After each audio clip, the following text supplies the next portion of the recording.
You can't help but love bees once you get introduced to them. You know, they're warm and fuzzy. It sounds like teddy bears, but honestly, it really is like that once you get to know them. You want to take care of the bees because they're really taking care of the earth and ultimately us.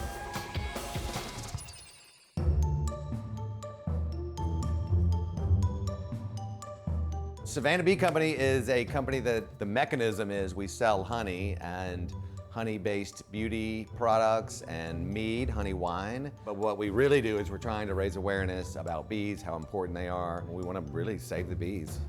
For every single pound of honey, there are 2 million flowers that get pollinated. The more you learn about bees, you just become enthralled with how amazing they are, what they do.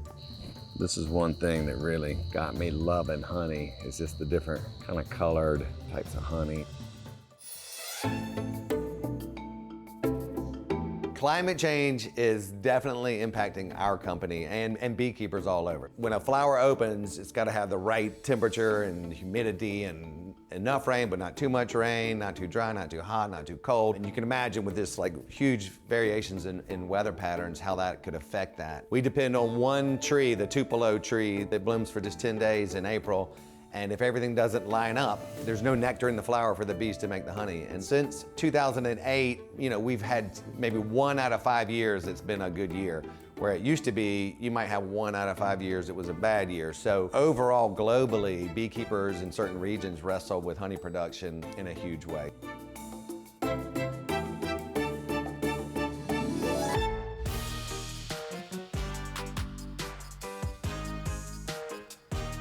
Project we had in the Bahamas, the island of Exuma, and they sort of picked up the bat phone and said, we don't have any bees, and could you help us with that? So we went, spent a year looking for bees, honeybees, couldn't find any.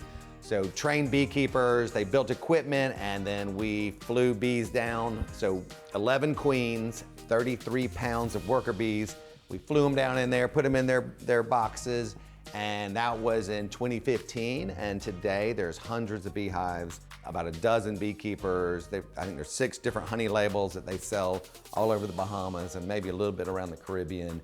And the bees are mite-free, disease-free, and they're making honey like the good old days. And it's just a great, successful project.